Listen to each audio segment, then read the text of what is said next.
Assalamualaikum warahmatullahi wabarakatuh. Jumpa kembali dengan kami, channelnya Bang Anto Jember. Semoga kalian semua sehat dan dilancarkan rezekinya. Baik teman-teman, pada kesempatan siang kali ini kita akan bereaksi kembali ya kabar terbaru dari Bang Aisar Khalid yang setelah mendapatkan penghargaan ya dari Senator Indonesia. Nah, dari Ketua DPD Provinsi Bali ya. Ini banyak fan Kak Aisar yang merasa bangga ya, merasa ayo Aisar lanjutkan misi bantuan-bantuan misi kebaikanmu di dunia ya, terutama di Indonesia.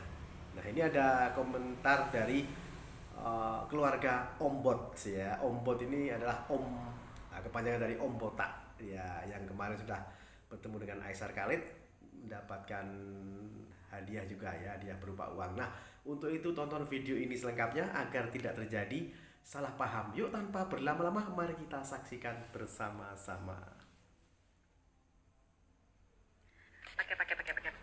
Pakai, gue mau ngucapin selamat, pakai. Ya Allah Aisyah, alhamdulillah.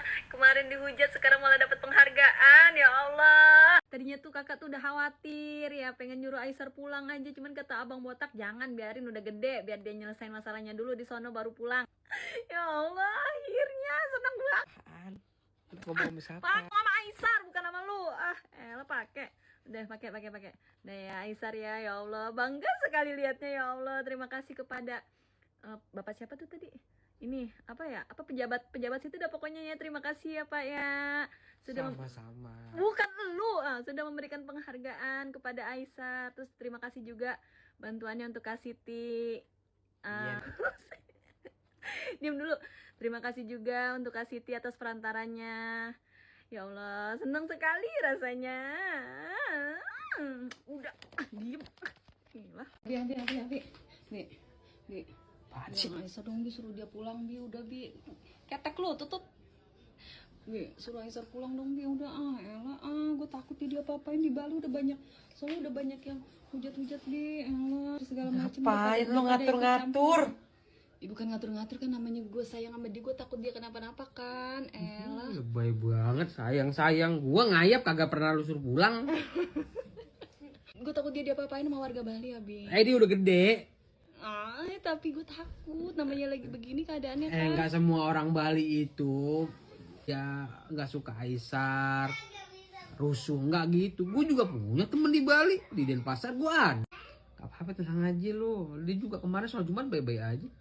Gini loh, maksud gue udah biarin aja dulu. Kan gue dengar juga kan dia katanya mau ketemu itu bapak tuh yang ngomel-ngomel kemarin gitu. Kenapa lagi itu? Ntar gue takut dia diapa-apain, ntar takut tuh bapak-bapak bawa temannya Enggak, gimana? gini, semua permasalahan kalau misalnya dibawa berkomunikasi dengan baik itu bisa menyelesaikan masalah. Lu tenang-tenang aja.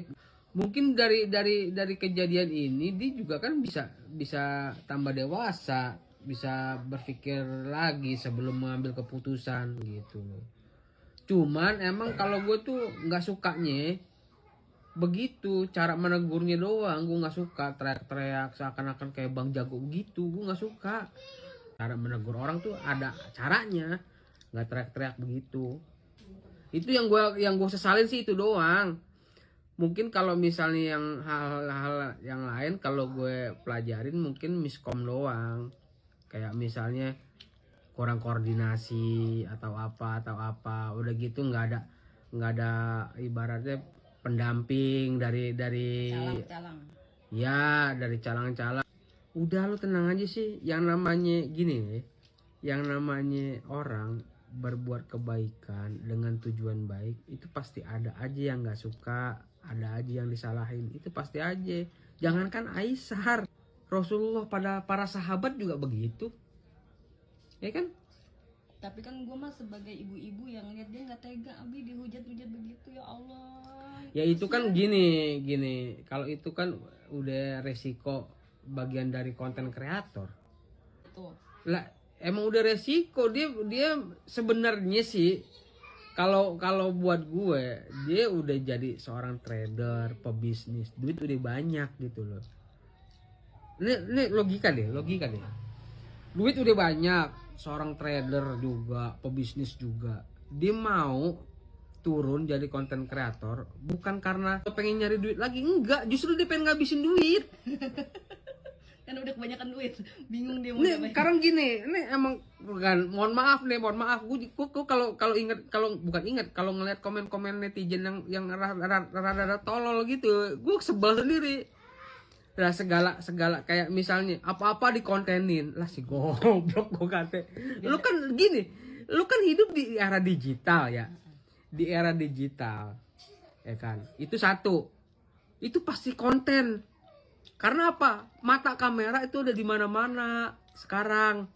Itu satu. Kedua, kerjaannya dia sekarang misalnya dia ngambil sebagai influencer atau content creator. Lah kan emang kerjaan dia begitu, bikin konten. Jadi apapun itu ya dikontenin gitu. Tapi kan tujuannya dia balik lagi, dia tuh ada misi kebaikan untuk Indonesia gitu. Kalau misalnya dibilang apa-apa kontenin mulu, nyari keuntungan sendiri. Nih, gue kasih tahu sekali lagi. Gue tuh pernah jadi YouTuber. Gue pernah tahu pendapatan YouTuber seperti apa. Views Aisar itu nggak pernah tembus 1 juta rata-rata. Jadi jangan lu pikir dia dapat duit miliaran, goblok. Nggak mungkin. Karena apa? Viewers di bawah 1 juta per bulan dapat itu nggak sampai 20 juta, itu nggak sampai 15 juta aja itu ya dikit-dikit lah sebulan. Sekarang dia sekali konten ngeluarin duit ratusan juta. Nah, lu pikirin itu. Ayo otaknya nih, pakai otak. Makanya kan kita gini loh. Kalau nggak tahu pendapatan seorang YouTuber, nggak usah so tahu gitu loh. Gue tahu karena apa? Gue pernah menjalani jadi seorang YouTuber, konten kreator. Jadi lu jangan berpikir dia dapatan duit ratusan juta tiap bulan. Kecuali viewersnya jutaan. Contoh kayak Kang Deddy Mulyadi. Nggak usah Mr. Beast lah, itu mah kejauhan. KDM. Nah, iya. Kayak KDM tuh. Terus kayak siapa lagi? Pokoknya yang viewersnya di atas 1 juta itu mungkin bisa 100 juta, 200 juta per bulan. Lalu ini konten cuma 150.000 viewersnya. Paling gede berapa? Pokoknya intinya gue lagi tuh, gue rata-rata kagak tembus 1 juta viewersnya. Terus lu, Dia juga jarang menerima endorse kan? nah itu dia, jarang menerima endorse. Kalau dia berarti dia di sini bukan mencari duit, coy, ya kan? Ih, kalau gini logikanya balik lagi, dia tuh udah kaya. Kalau tujuannya nyari duit, ngapain capek-capek? Astaga, kan? Belusukan ke sono sini. Belusukan ke sono sini, bantu orang ini naikin umroh, pergihin umroh, begini, ngasih sumbangan begini. Itu lu pikir duit sedikit hasil konten gitu? Ah, goblok banget. Yang berpikir-pikir itu emang, Pikir sedikit. makanya nggak usah aneh-aneh punya pikiran. Gue tahu perhitungannya. Belum lagi dipotong pajak. Nah lo ingat, potong pajak Amerika itu 30%. Sekarang ya. Iya. Kalau zaman gue mah masih murah, masih sedikit itu potongan pajaknya. Sekarang nih semenjak Donald Trump 30% mintanya. Gila gak tuh? Jadi nggak usah aneh-aneh lu punya pikiran. Aisar konten dikit-dikit menghasilkan, menguntungkan sendiri. Cik. Orang dia sekali bikin konten aja habisnya puluhan bahkan ratusan juta. Nah, itu tadi pendapat dari Om Bot, ya, Om Bota tentang Aisar Karit yang kemudian mendapat penghargaan dari Bapak Senator Indonesia, senator atau anggota DPD Provinsi Bali. Dan kemudian Om Bota juga mengomentari komentar dari netizen yang dikit-dikit mengatakan semua kok dikontenin. Ya, ingat ya, berkomentarlah yang baik-baik saja ya, daripada nanti banyak dihujat oleh para fans dari Aisar. Nah, bagaimana pendapat Anda teman-teman? Silahkan tulis di kolom komentar di bawah ini. Sekian dulu video reaksi dari kami, sampai bertemu di video berikutnya. Oke, sekian, terima kasih dan wassalamualaikum warahmatullahi wabarakatuh.